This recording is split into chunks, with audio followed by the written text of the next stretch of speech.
We not just any fans. You are looking at the ultimate fight fans. Joey KO, Mixed Martial Mike. It's been a while since we got into these type of discussions where we actually break down a fight card.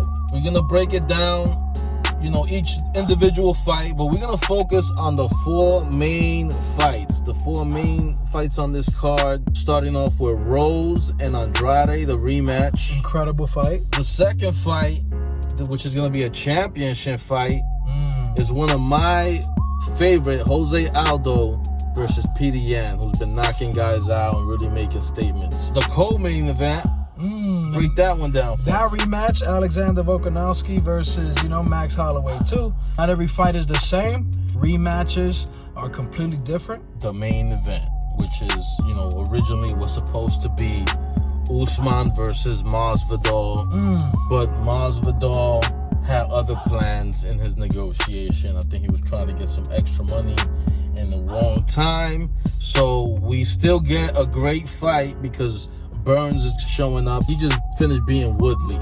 Gilbert Huge Burns. win and has had a lot of big wins in his career. So this is definitely no disappointment.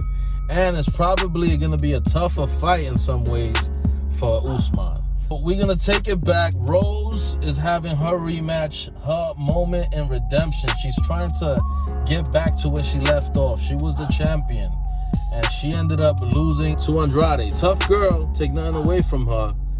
But in this rematch, how do you see it playing out, Mike? Rose Namajunas is an amazing fighter. She was able to beat Joanna Jędrzejczyk twice. She was able to defeat a myriad of good fighters. She has an amazing flying armbar win. She has knockout wins. She has technical victories. And I only say that because it was looking like that night. The first fight, it was looking like Rose Namajunas was going to dominate yet again. And I believe she was looking the best she's ever looked. Watch it. I test you. Watch any of her fights. Watch the first round against Andrade. I'm a big fan of not just Rose as a fighter. I really love her whole temperament, her whole attitude towards life, and how she even handles herself. She really is a positive role model of how I feel MMA should be and how you should behave as an MMA fighter. There's so much crap going on in the media, news and stuff, and I just want to try and use my gift of martial arts to try and make this world a better place and change the world. This belt don't mean nothing, man. Just be a good person. That's it. I'm excited to see her bounce back and get this victory because it definitely was an upset loss, and this fight I don't think is going to be any different. If she loses again, it's going to be an upset loss. She is the favorite to win, and I think it sets up a really big fight for the championship. Weili Zhang, I think that fight with Rose would be amazing fight. Oh man, that would be special. Special. That's definitely a setup because if Andrade gets another upset, we already see what Weili Zhang did to Andrade. Yeah, there's no rematch there. I mean, she got dominated right away. But with Rose, she definitely has the skills to compete at the highest level. Jessica Andrade could be setting herself up for a trap because it's almost like in boxing when a guy lands a very powerful punch.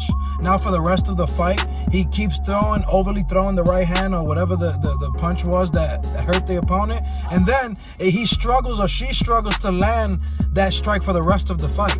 So if she comes to this fight with the focus to slam Rose Namajunas, I don't believe she's going to be able to do it. Or she's going to be able to fucking out-strength Rose Namajunas and just slam her on her neck.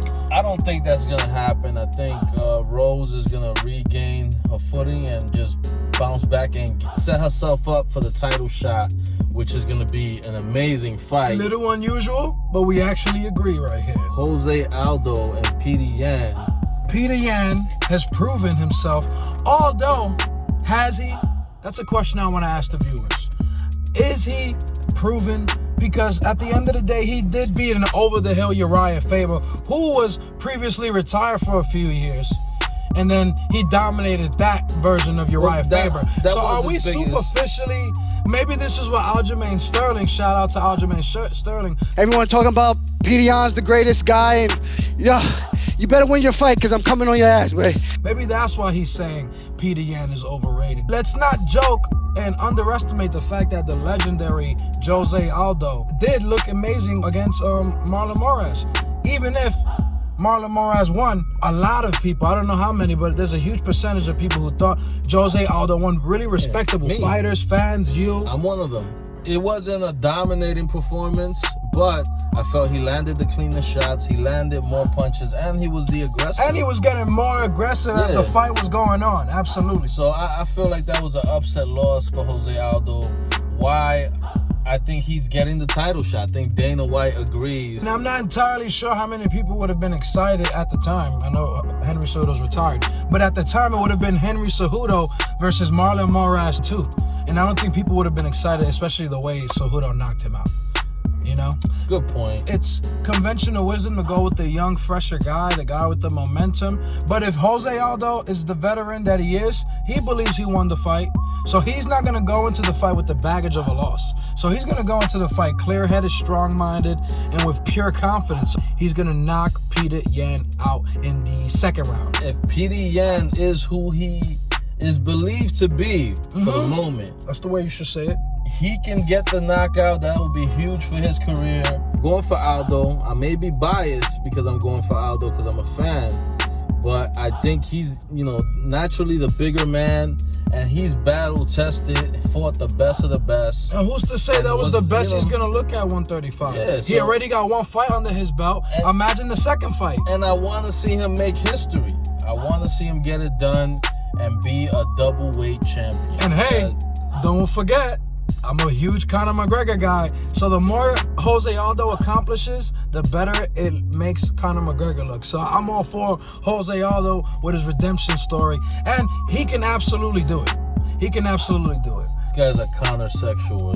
You see, he looks for any opportunity. I'm a consexual. He looks for any opportunity to But praise you know, Aldo's Irish guy. Connected with the Irishman. But anyway, now let's talk about the co-main event, because I think that's another exciting rematch. The first fight, I felt that it was a close fight, but I didn't feel that Max got dominated. I felt like, in close fights, the champion deserves the benefit of the doubt. Absolutely. So in this fight, I'm looking for Max to regain that championship. I'm looking for him to go in there and do what he does usually, is outwork his opponent. And I felt like like what you said before, there was a gear missing. I felt like there was something. There was a gear missing. That's how I felt the night of the fight. The night of the fight. No, I don't think he held back. I just feel like if he overtrained a little, or maybe he was distracted during the training camp, maybe like you're saying. Different things. There could be a myriad of things, but let's just be honest. If you're just going off our eyes, he did look like he was lacking his true gear. Almost similar to how Tony Ferguson looked against Justin Gaethje. Just a clear gear that they quite didn't reach that night. We all know that they can reach. So who you got for this fight? Well, I love that you started out with outworking, because that's all Max Holloway usually needs. He shoots at an output that's so volumetric and is so fast, accurate too. Accurate, technical, long, that I think is really hard to oppose that with just clearly him outworking you. But when you consider the fact that Alexander Volkanovski is actually a truly nuanced fighter, and you usually catch that in that division, 135-45, the amount of technical ability in that division is incredible. Look at Frankie Edgar. He actually reminds me of Chad Mendes and Frankie Edgar put together. What I mean by that is that he has the athleticism, the muscle mass, and the natural size of Chad Mendes. Right now, I don't mean height, but girth. And he also has the technical ability, the smarts, and the experience now while beating Max Holloway like Frankie Edgar. So at the end of the day, this guy is special. We don't talk about him, and we will. Especially if he's able to beat Max Holloway, and that's actually what I'm predicting. I believe Volkanovski, I predicted that he was going to give Max Holloway a great fight the first time. He ended up beating Max Holloway. And I think that is evidence that you are on crack. This crack shit, man, it's got me, man. Shit just be calling me, man. Be calling me, man. Now, Usman versus Burn. Don't get me wrong. I think Burns is a real legitimate test for Usman. Oh my But God, I he's think a legitimate Usman- test. There's no joke about that. Usman should win though. I feel like his momentum, what he's been able to do in winning the title from Woodley and defending the title, I think that the momentum is on his side and he's just a bit stronger. And I think he'll be able to use his wrestling and force to get the victory. I don't know if he's going to get the TKO or stop him. I feel like this is going to be a tough fight, similar to his last fight with Covington, but he's going to edge it out. I feel that's the type of fight I'm predicting in this fight. I don't think it's going to be an easy win or submission. I think it's going to be very hard for either guy to stop each other, and it's going to be forced to be I don't know about you. pushed into the later rounds. I don't know about you, and I don't know about you guys who are watching. I do believe the gap between these fighters are actually shrinking. The difference between an amazing fighter and a great fighter is shrinking. And this is the reason why you're seeing such close fights. Like Colby Covington is as close to number one as there is in the sport. Like he was this close from beating Usman. And this is me fully praising Usman. He hurt Usman. He hurt. Disagree. No, I can show you the footage. Watch this. Disagree. Not only did he wobble Usman, the referee stopped it in the middle of the action. You don't remember that when he got fake nutted? Usman was winning and Usman finished him. So I don't. At the end of the day, you can watch it. Colby Covington didn't even hit him in the nuts, and the referee stopped the fight and gave Usman time to chill when he was clearly hurt. Let's give Colby Covington the reality of it, and that's the truth. Having said all of that, I don't know if Gilbert Burns can reach the pace that Colby Covington has. Because that's one of his biggest traits, the fact that he throws so many punches. If he hit harder, he could have beat Usman. Burns is Brazilian. That man don't play. Yeah, but let's not overly judge the fact that he dominated Tyron Woodley, who actually doesn't throw many punches and loses a lot of fights that similar way. Yeah, but his tank is But he legit. finished him. He did finish him. His tank is legit. I don't care about. I'm not judging. Oh, that's true. If we're talking the tank, his tank is there. And he's finished some good guys.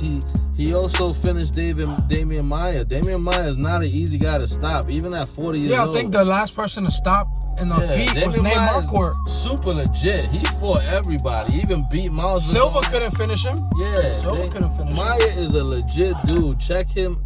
Google him, okay? But that's not enough to make him favorite against Usman. However, no, I'm not favoring him. This. I'm favoring Usman. We didn't mention this. They're sparring partners. They're teammates. Yeah. They work out in the same gym.